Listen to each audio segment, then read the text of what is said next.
ہم جو ابھی ڈیفائن کر رہے ہیں ٹاکسک شیم کو، تو وہ یہ ہے کہ کوئی انسان اس کے اندر کا کوئی گھٹیا پن ہے. ایک چیز ہے نہیں جو اس کو ایسا محسوس وہ سوچتا ہے. دیکھیں نا او سی ڈی میں ہاتھ گندے نہیں ہوتے، پر وہ بندہ perception ہے. سوچتا ہے کہ میرے ہاتھ گندے ہیں اور وہ دھوئی جاتا ہے. اسی طریقے سے جب کوئی ٹاکسک شیم میں ہوتا ہے تو وہ کسی گھٹیا پن میں نہیں پھنسا ہوتا، وہ کوئی برے کام نہیں کر رہا ہوتا.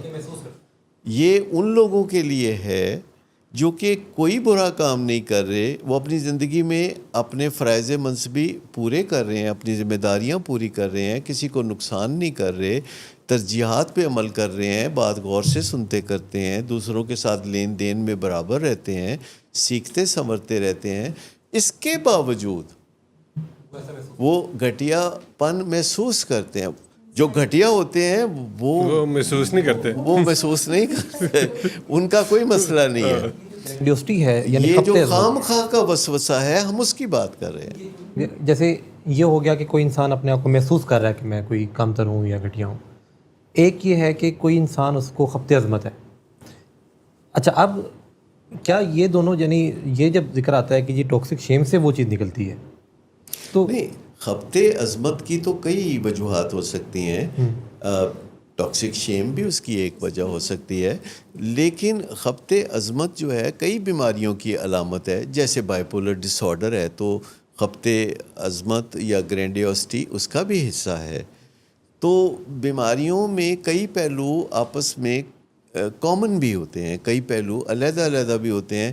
لیکن ایک عام انسان کے لیے جب ہم بات کرتے ہیں تو ہم چھوٹی چھوٹی چیزوں کا فرق بتاتے ہیں کہ دیکھیے یہ خوف ہوتا ہے اور یہ ڈر ہوتا ہے، یہ ہیلدی شیم ہوتی ہے، یہ ٹاکسک شیم ہوتی ہے.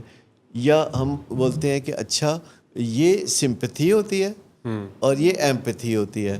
تو تاکہ ہمیں کنفیوژن نہ رہے، انسان وقت گزرنے کے ساتھ ساتھ چیزوں کو اس لیے ڈیفائن کر رہا ہے کہ اس کا مائنڈ جو ہے اس میں کلیئرٹی آ جائے. اور جو آرٹیفیشل انٹیلیجنس ہے اس میں ہماری کافی مدد کرتی ہے، یا گوگل ہماری کافی مدد کرتا ہے.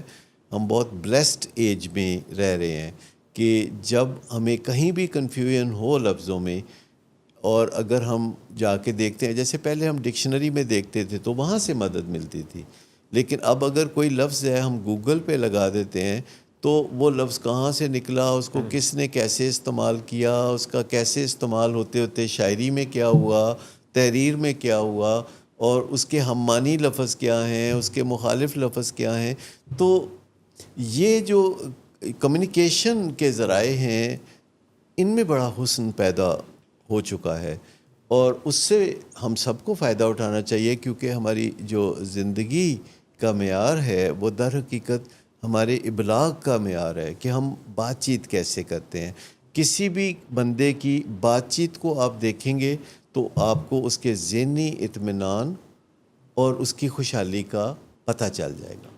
تو یہ چیز جو ہے کہ اگر ہم بنانا چاہتے ہیں، اپنی زندگی کو پرسکون بنانا چاہتے ہیں اور خوشحال بنانا چاہتے ہیں، تو اس کی پہلی ضرورت یہ ہے کہ ہم دوسروں کے ساتھ بات کرنا سیکھ لیں، لیکن اس سے بھی پہلے ضرورت ہے کہ ہم اپنے ساتھ بات کرنا سیکھ لیں.